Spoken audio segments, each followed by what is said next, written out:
My son needs his real mom. The words landed in the middle of Thanksgiving dinner like a glass shattering across a hardwood floor.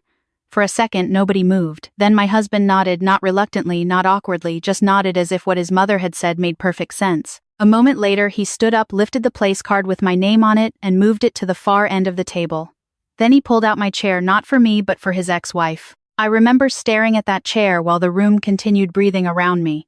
Silverware clinked, someone laughed nervously, and the turkey steamed beneath the dining room lights. Nobody told me not to leave, so I did. I picked up my coat, walked out the front door, and drove away without saying a word. An hour later, the doorbell rang. When Mark opened the door and saw the man standing there holding a thick legal folder, the color drained from his face. Everything changed after that, but the truth is, Thanksgiving wasn't where the story started. It was only where everyone finally noticed it. Northern Virginia was cold that year, not the dramatic kind of cold that arrives with snowstorms and school closures, but the quieter version. Gray skies, bare trees, and air that slipped beneath your coat and settled into your bones. The Bennett family home sat at the end of a quiet cul-de-sac in Fairfax. It wasn't large by local standards, but Linda Bennett treated it like the center of the universe. Every Thanksgiving happened there, every Christmas, every birthday, every gathering that somehow became less about celebration and more about maintaining traditions. Nobody was allowed to question. By noon, the house smelled like turkey, cinnamon, sage, and coffee. I had helped prepare half the meal as usual. I arrived early carrying homemade pecan pie and cranberry relish as usual. And as usual, nobody seemed to notice.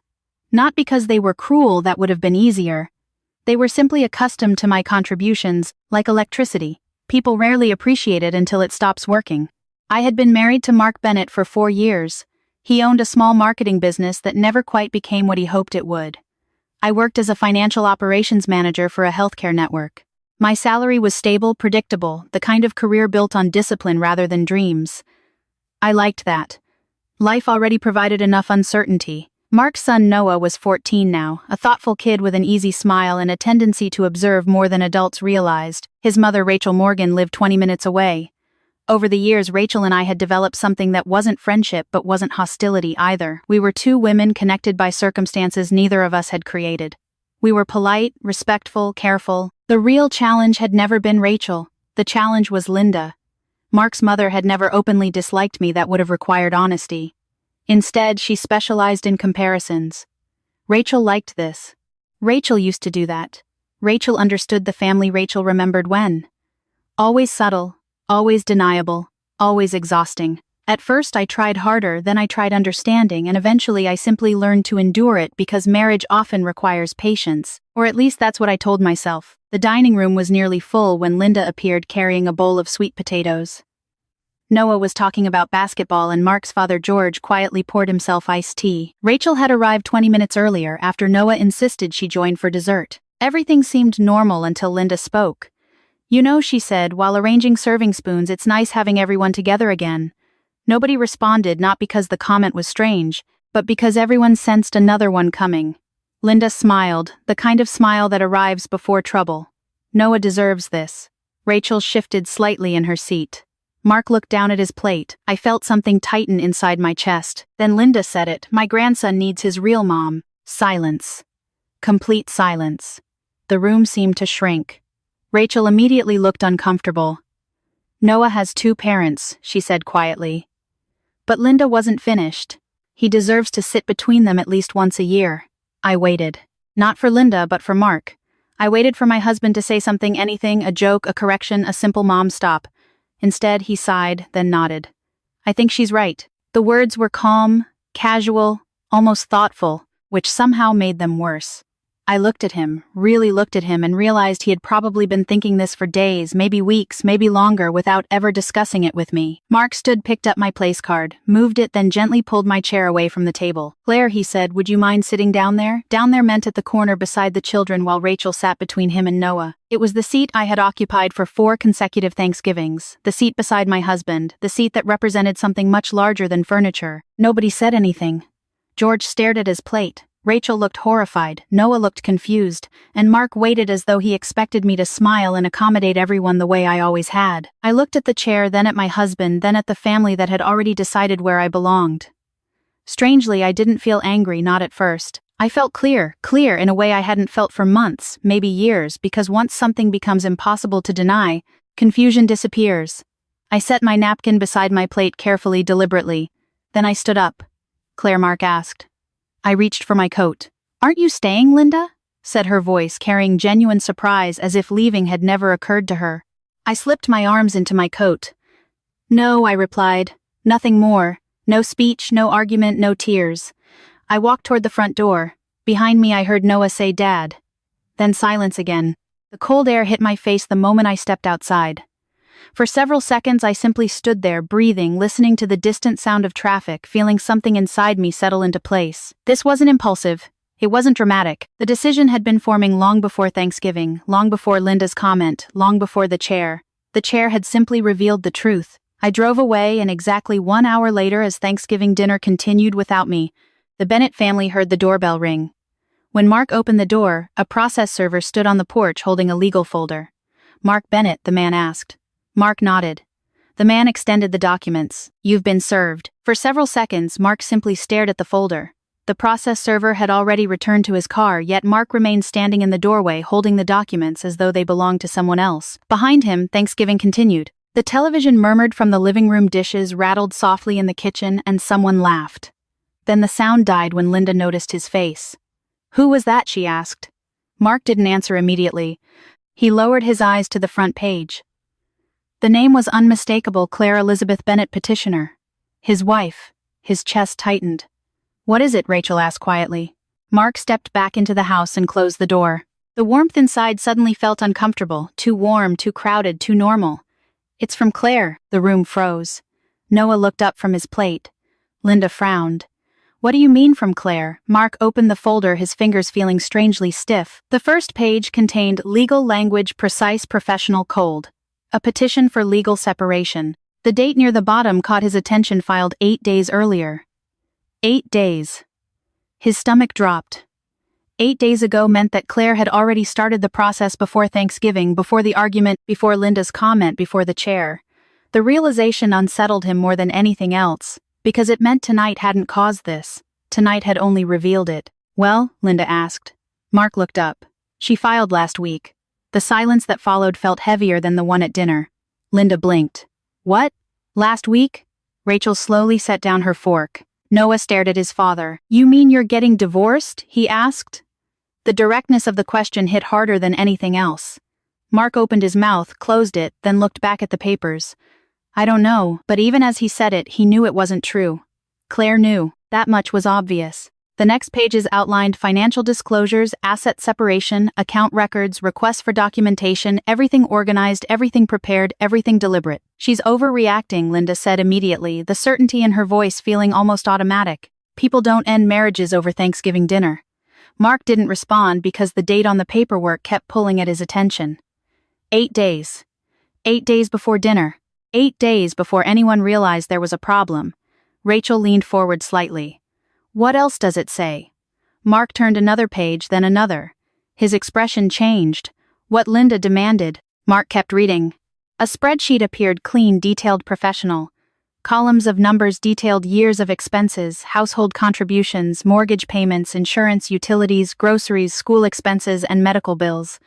The deeper he read, the more confused he became. His eyes moved back to the totals, then returned again. No, that couldn't be right. He checked a second time, then a third. "Mark," his mother's voice sounded distant. "She paid most of it," he muttered. "What?" Linda asked. "The house." He swallowed the bills. Another page, another total, another percentage. His pulse quickened. Claire had paid most of everything. Linda laughed, a short, dismissive sound. "That's ridiculous." But Mark wasn't listening anymore. His attention remained fixed on the documents. For years, he had assumed they were sharing expenses relatively equally, not because they had ever discussed percentages, but because he had simply assumed it. The mortgage came out automatically, the utilities got paid, insurance stayed active, and the property taxes never became a problem. Everything worked, and when things work, people stop asking why. A slow discomfort spread through his chest because now he was seeing numbers attached to assumptions, and assumptions rarely survive contact with facts. Rachel quietly reached for the page. Mark handed it over. She studied it for several moments, then looked up. "Oh." It was a small word, but it carried weight. "What?" Linda asked. Rachel hesitated. She's been covering a lot more than I thought. A lot more than all of us thought, Mark muttered. Noah glanced between the adults. Wait, he said. Claire paid for stuff. The innocence of the question made Mark flinch. Paid for stuff. As if Claire hadn't been helping support the household for years, as if her contributions had become invisible, which Mark realized was exactly what had happened. His phone sat on the table. He picked it up and opened his messages. The last text from Claire was from earlier that week, a reminder about renewing homeowners insurance. Nothing emotional, nothing dramatic, just another task, another responsibility, another thing she handled. Mark suddenly couldn't remember the last time he had asked her whether she was happy. The thought unsettled him. Linda crossed her arms. Money isn't the issue. No, Rachel said quietly, I don't think it is either. Everyone looked at her. Rachel carefully placed the papers back on the table. I think the money is just proof. Mark stared at her. What does that mean? She hesitated, then spoke carefully. It means she was carrying more than people realized. Nobody answered because deep down everyone knew exactly who she meant. The room felt different now, not dramatic, not explosive, just uncomfortable, like a truth had entered and refused to leave. Mark returned to the documents. Near the back was another section regarding bank accounts, joint accounts, and recent changes. His eyes narrowed, then widened. Several accounts had already been separated. A shared savings account no longer existed. Emergency funds had been divided, direct deposits redirected, and automatic transfers removed. Everything was legal, documented, and completed before Thanksgiving. Claire hadn't reacted tonight. She had prepared weeks ago, maybe months ago. The realization hit him with surprising force because it meant she hadn't left in anger, she had left with a plan. For the first time, all evening uncertainty appeared in Linda's face. She actually did all this, Mark nodded slowly. A long silence followed, then Noah spoke. Did we hurt her? Nobody answered immediately. The question was too simple, too honest. Eventually, Rachel looked toward the dining room window. The darkness outside reflected the room back at them, a family sitting together, a holiday meal, a legal folder resting in the center of the table, and a woman who was no longer there. Mark lowered himself into his chair. The chair beside him remained occupied by Rachel, but for the first time all day, he couldn't stop looking at the empty one across the table. Claire's chair, the one he had moved so casually, the one that suddenly seemed much more important than furniture. His phone remained silent. No calls, no messages, no explanation, just paperwork organized, complete, final. The next morning he would call an attorney, and before that attorney finished reviewing the documents, he would ask a question that stayed with Mark long afterward, a question he had never considered before. A question that changed the way he viewed his marriage. Mr. Bennett, the attorney said after studying the financial records, do you have any idea how dependent your household was on your wife's income? The attorney's office occupied the third floor of a modest brick building in Fairfax. Nothing about it felt impressive. The furniture was practical, the carpet was aging, and the coffee tasted like it had been sitting on a warmer since sunrise. Yet somehow by the end of the meeting, Mark felt as though the ground beneath his life had shifted. Let's start with something simple, Attorney David Keller said, adjusting his glasses while reviewing the financial disclosures. What exactly did your wife manage? Mark leaned back. Most of the bills. Keller nodded. Be specific. The mortgage, utilities, insurance. What else? Mark hesitated. The pause lasted longer than he expected because the honest answer was that he wasn't entirely sure. Keller noticed immediately. That's what I thought. The attorney turned several pages. Your wife wasn't just paying bills, he tapped the documents, she was managing an entire operating system. The phrase lingered in Mark's mind long after the meeting ended. An operating system. Not a marriage, not a household, an operating system, something invisible until it stops working. By Monday afternoon, Mark began discovering exactly what Keller meant. It started with a call from the internet provider, a routine service verification, or at least he assumed it was. The representative asked several questions before finally explaining that the account holder was no longer associated with the property. What do you mean? Mark asked. The account was transferred 2 weeks ago. Transferred where I'm not authorized to discuss another customer's information. The call ended. Mark stared at his phone. 2 weeks ago. Before Thanksgiving again. Everything led back to the same conclusion. Claire hadn't reacted, she had prepared. Back at the house, Linda dismissed the issue immediately. It's just internet. But 2 days later, a notice arrived regarding homeowners insurance renewal. The paperwork had always gone directly to Claire's email. Now it arrived physically. Nobody knew the renewal deadlines, nobody knew the policy details, and nobody knew the coverage amounts because Claire always handled it. By Friday, another issue surfaced, the quarterly property tax reminder. George placed the envelope on the kitchen table. Claire usually takes care of this. The room went quiet not because the task was difficult but because nobody actually knew how Claire took care of it. Mark opened his laptop and spent 2 hours locating account information, then another hour tracking previous payments. For the first time in years he began noticing how many moving pieces existed beneath ordinary life. Not dramatic responsibilities, not exciting ones. Just hundreds of small decisions, the kind that keep everything functioning, the kind nobody notices until they're gone. Meanwhile, Claire settled into a furnished apartment 20 minutes away. The apartment wasn't luxurious. 1 bedroom, a small balcony, neutral-colored walls, simple furniture, but every object inside served a purpose, and for the first time in years, every decision inside that space belonged solely to her. Monday morning arrived like any other. She woke at 6, made coffee, reviewed emails, and drove to work at the healthcare network headquarters. Nobody knew she had left her husband, nobody knew Thanksgiving had changed everything, and Claire preferred it that way. Her identity there wasn't attached to marriage or family dynamics or holiday drama. She was simply competent, reliable, respected. At lunch, her colleague Monica sat across from her in the company cafeteria. "You seem lighter," Monica noted. Claire smiled slightly. "Lighter, like you finally made a decision." Claire stirred her coffee. For a moment, she considered denying it, then decided not to. "I did." Monica nodded. She didn't ask questions. Good friends sometimes understand when curiosity isn't necessary. That evening, Claire returned to the apartment and opened the storage box she'd been assembling for months. Inside were folders, tax records, insurance documents, mortgage statements, investment summaries, retirement accounts, and business records. Not evidence, not ammunition, simply organization, the physical record of a life she'd spent years managing. As she reviewed the documents, her phone buzzed. "Mark." She stared at the screen and didn't answer. A voicemail followed, then another. Neither sounded angry, mostly confused, which somehow made them harder to hear. Claire placed the phone face down, not out of cruelty, but because she wasn't ready. Back at the Bennett house, Mark sat at the dining room table surrounded by paperwork. His marketing business faced a separate challenge, a loan renewal deadline approaching within 60 days. Normally, he would have discussed it casually with Claire. She always understood numbers better than he did, not because he lacked intelligence, but because she paid attention to details he preferred to avoid. Now the paperwork sat untouched, and for the first time Mark felt exposed. The following afternoon, Rachel stopped by to pick up Noah. She found Mark surrounded by folders, bills, statements, and account information. His expression looked exhausted. Rachel studied the scene, then sat down across from him. "Tough week," Mark laughed without humor. "You could say that." She glanced toward the paperwork. "How bad is it?" Mark rubbed his forehead. "I honestly don't know." Rachel nodded slowly, then picked up one of the folders. Several seconds passed. Finally she looked at him. "You know what's strange? What I always thought Claire was helping run your household." Mark frowned. "She was."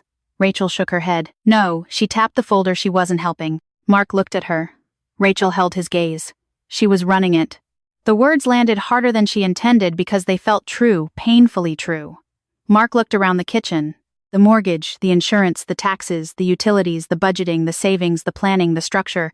Claire had built all of it quietly, without applause, without recognition, without anyone truly noticing. And now, piece by piece, the system she created was revealing itself through its absence. Later that night, after everyone had gone to bed, Mark opened another folder from the attorney.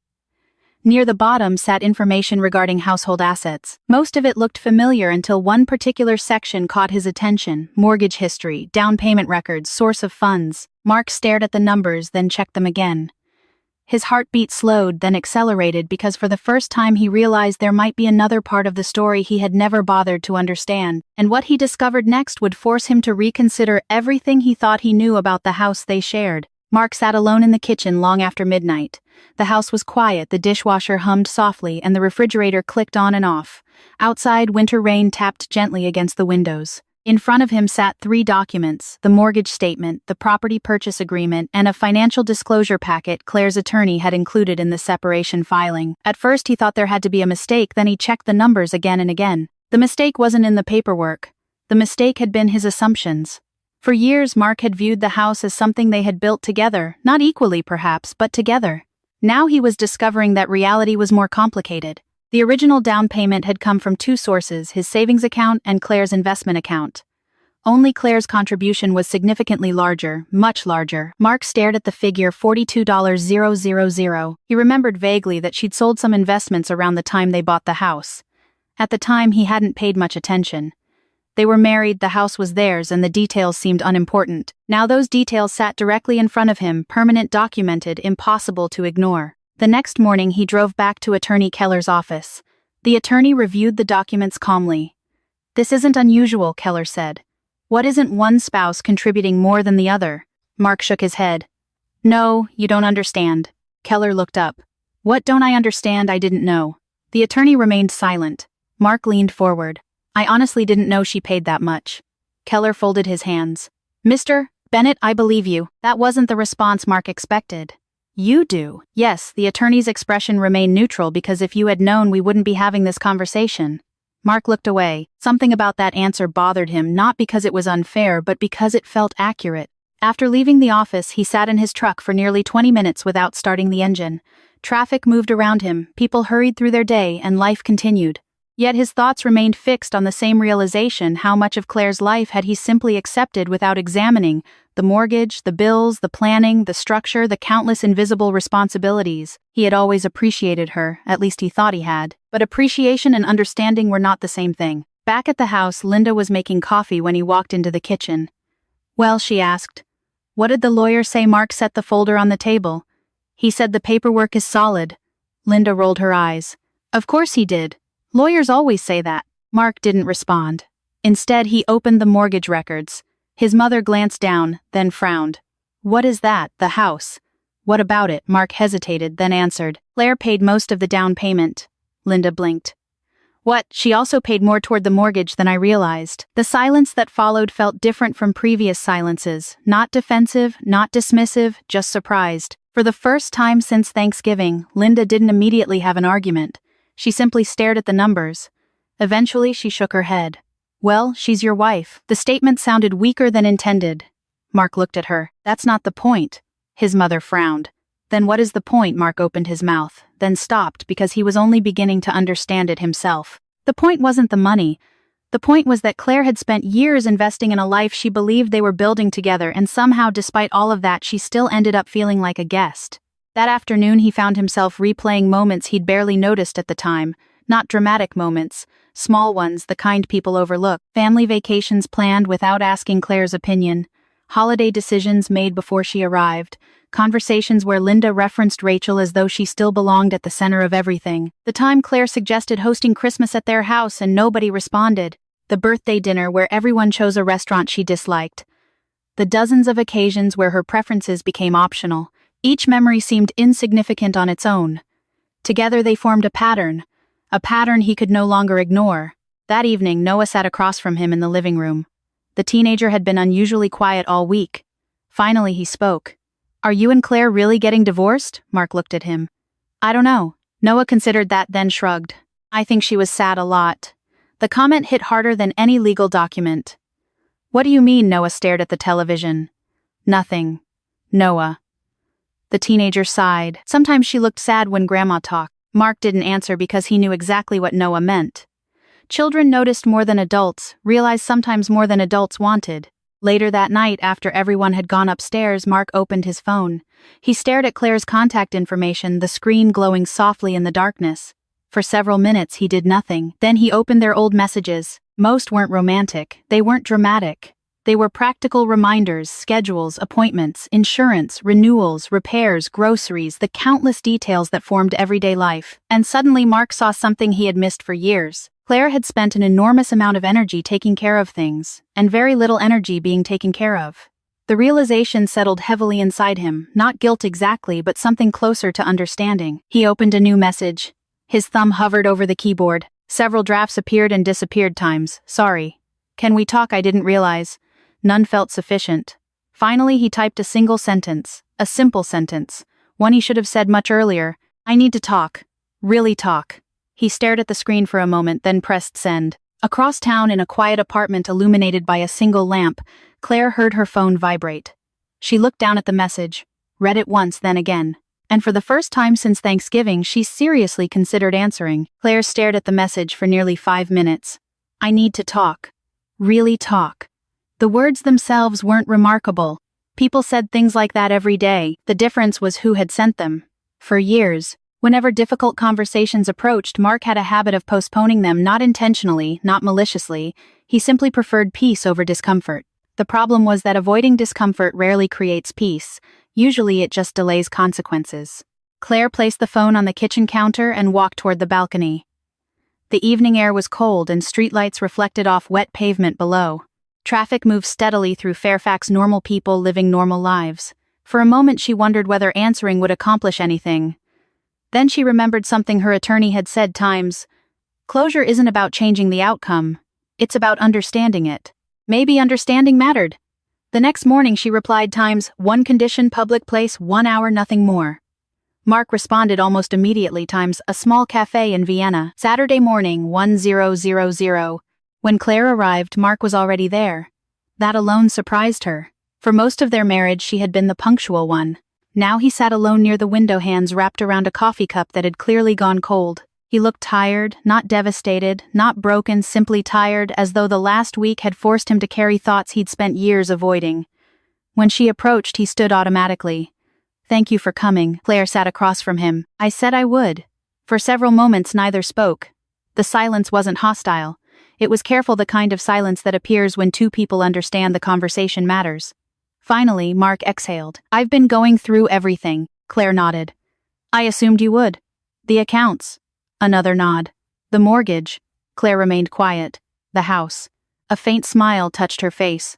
There's a lot of paperwork. Mark laughed softly. The sound carrying no humor. That's one way to describe it. The waitress arrived. Claire ordered tea. Mark ordered fresh coffee. After she left, he looked down at the table, then finally asked the question that had been bothering him all week. Why didn't you tell me? Claire wasn't surprised. She had expected it. People often ask why someone leaves. Far fewer ask why someone stopped hoping. I did tell you. Mark frowned. No. Yes, she held his gaze calmly. I told you many times. The confusion in his expression slowly shifted not to disagreement but to recognition. Claire continued. I told you when I asked about financial planning and you said we'd discuss it later. Mark looked away. I told you when I said your mother treated me differently. His jaw tightened. I told you when family decisions were made without me. Neither of them spoke for several seconds, then Claire finished quietly. You just listened to everyone else. The words weren't sharp, which made them harder to dismiss. Mark rubbed his forehead. For the first time since they sat down, he looked genuinely uncomfortable, not defensive, not angry, but uncomfortable, because somewhere inside him he knew she was right. I thought we were okay. Claire smiled sadly. I know. I really did. I know. Mark stared out the window. People passed, carrying shopping bags. Christmas decorations had begun appearing in storefronts. Life moved forward whether people were ready or not. I thought we were partners. Claire looked at him carefully. I thought so too. The statement settled between them, heavy and honest. Neither tried to argue with it. Eventually Mark spoke again. Thanksgiving. Claire waited. That wasn't the beginning. No. It wasn't even the worst thing. No. Mark nodded slowly because he was beginning to understand something important. The chair had never been the issue. The chair was simply visible. It represented years of smaller moments nobody had noticed, years of being placed, second years of being expected to adjust, years of being appreciated only when convenient. Then why did it feel so final, he asked. Claire thought about the question because it deserved a real answer. Because that was the moment everything became clear. Mark lowered his eyes. The truth hurt mostly because it wasn't dramatic. There was no villain, no affair, no betrayal in the traditional sense, just neglect repeated often enough that it eventually became impossible to ignore. The waitress returned with their drinks. Neither touched them immediately. A few minutes passed, then Mark surprised her. He didn't defend himself, he didn't blame Linda, he didn't blame Rachel, and he didn't argue. Instead, he simply said, I'm sorry. Claire studied him. The apology sounded different from previous ones, not rushed, not strategic, not designed to end the conversation, just sincere. For a moment neither spoke, then Claire nodded. I know. And she did. The problem wasn't whether he meant it. The problem was that understanding arrived too late. An hour later they stood outside the cafe. Cold wind moved through the parking lot. Cars entered and exited nearby businesses, the ordinary sounds of an ordinary Saturday. What happens now? Mark asked. Claire looked toward the gray winter sky, then back at him. I keep moving forward. Mark nodded slowly. The answer wasn't cruel. It was realistic, and somehow that hurt more. As she walked toward her car, her phone vibrated. A text message from Rachel. Claire hesitated before opening it. The message was short times. Can we talk times? Later that afternoon they met at a small park near Noah's school. Rachel arrived carrying coffee for both of them, a thoughtful gesture. After a few minutes of small talk, Rachel finally sighed. I need to tell you something. Claire waited. Rachel stared at the paper cup in her hands. That seat wasn't my idea. Claire wasn't surprised, but she remained silent. It was Linda's. Rachel shook her head. I never wanted your seat. I just wanted Noah to have a nice holiday. Claire nodded. I know. Rachel looked relieved. For several moments neither woman spoke, then Rachel smiled sadly. You know what's strange? What I think Linda spent years trying to hold on to the past. Claire considered that. It felt accurate. Rachel stood up. So what happens now? Claire looked toward the horizon, toward a future still uncertain. Then her phone vibrated again. This time it was an email, a promotion offer. Chicago. A major position, a major salary increase, and the possibility of a completely new beginning. The email arrived on a Tuesday afternoon. Claire read it 3 times before she allowed herself to believe it. Vice President of Financial Operations, Chicago. A substantial salary increase, expanded responsibilities, and a leadership team she already knew from previous projects. The offer represented everything she had spent years working toward, not because of the money, not because of the title, but because it reflected something deeper: recognition, the very thing that had been missing from her marriage. For 2 days she considered the decision carefully. She reviewed the contract, spoke with recruiters, ran spreadsheets, compared housing costs, and examined relocation packages. The practical side of her mind approached the opportunity exactly as it approached everything else, methodically. By Friday her answer was clear: she accepted. The next several months passed quietly, which surprised many people. There were no dramatic courtroom confrontations, no screaming matches, no shocking revelations. Real life rarely works that way. Instead, there were meetings, documents, signatures, deadlines, conversations that remained polite even when they were difficult. The separation moved forward steadily, like a train that had already left the station. Mark adjusted more slowly. At first, he focused on logistics. The mortgage, the utilities, the insurance policies, the dozens of responsibilities Claire had once managed effortlessly. Then something unexpected happened. He began paying attention. Not just to paperwork, but to people. For years he'd assumed relationships could survive on good intentions. Now he was learning they required attention. The lesson arrived late, but it arrived. One evening he sat across from Noah at dinner, just the two of them. The house felt different now, quieter, smaller somehow. What are you thinking about? Noah asked. Mark smiled. Why do you think I'm thinking about something? The teenager shrugged. You get that face. Mark laughed softly. The observation sounded exactly like something Claire would have noticed. That realization still happened sometimes. Unexpected moments, unexpected reminders. He looked at his son, then answered honestly. I'm thinking about mistakes. Noah considered that. Everybody makes them. Yeah, Mark nodded, they do. The teenager returned to his food, then spoke again. Claire never got mad at me. Mark looked up. No, even when I forgot stuff. Noah pushed food around his plate. I miss her. The statement wasn't dramatic. Children rarely deliver emotional truths dramatically. They simply say them. Mark felt a familiar ache settle in his chest.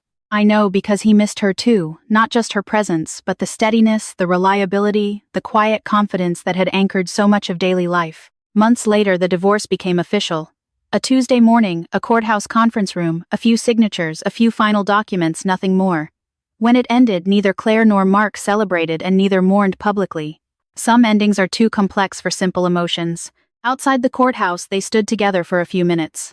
The winter air had returned, not unlike the day everything changed. Mark placed his hands in his coat pockets. I heard about Chicago. Claire smiled. News travels. Congratulations. She studied him. The sincerity in his voice was genuine. Thank you. A brief silence followed. Then Mark spoke. You were right. Claire raised an eyebrow. About what? About a lot of things. She waited. Mark looked toward the parking lot. I spent years assuming things were fine because they were easy for me. The honesty surprised even him. Claire didn't interrupt. I didn't see how much you carried. He laughed softly. Actually, that's not true. Claire looked at him. I saw it, he paused. I just got used to it. The distinction mattered because neglect often grows from familiarity rather than malice. Claire nodded slowly. For the first time in a long while she felt no anger, only clarity, and clarity is lighter to carry. I hope things work out for you in Chicago, Mark said. They will. He smiled, not sadly, not happily, just honestly. I think they will too. They parted there, no dramatic farewell, no last-minute reconciliation, no promises, just two people who finally understood what had happened and what couldn't be undone. Chicago suited Claire. She purchased a townhouse near the lake, nothing extravagant, just hers. Every room reflected choices. She made herself, every piece of furniture sat exactly where she wanted it, and every decision belonged to her. At work she thrived. The promotion challenged her, the new team respected her, and the future felt open again, not perfect, but open. A year later, Thanksgiving returned as it always does. Back in Virginia, the Bennett family gathered once again at Linda's house. The same dining room, the same table, the same traditions, or at least most of them. Mark arrived carrying a pie, Noah followed behind him, and Rachel joined later. Everything appeared familiar, yet something had changed. As everyone settled into their seats, Mark's eyes drifted toward a particular chair, not because it was empty, someone else occupied it now, but because he remembered. He remembered how casually he had moved it, how insignificant it had seemed, how certain he had been that the adjustment wouldn't matter. The chair had never been the issue. The chair had been a symbol, a visible reminder of an invisible truth. For years, Claire had been treated like someone expected to fit into the family, not fully belong to it, and the moment she stopped accepting that role, everything changed. Rachel noticed his expression. What Mark smiled faintly. Nothing, but it wasn't nothing, because for the first time he fully understood what had been lost. Not a holiday, not a marriage certificate, not a legal status, but a person. A valuable person, one he should have recognized sooner. Far away in Chicago, Claire spent Thanksgiving with friends and colleagues who had become family in their own way. The evening was warm, laughter filled the room, the food was good, and the company was better. And at one point, while raising a glass during dinner, she realized something. She wasn't thinking about what she had lost. She was thinking about what she had built. That was the real ending, not revenge, not victory, not punishment. Just a woman who finally stopped accepting less than she deserved, and a man who learned that appreciation means very little if it arrives after someone has already walked away. Because in the end, you don't lose valuable people the day they leave. You lose them the day you stop valuing them.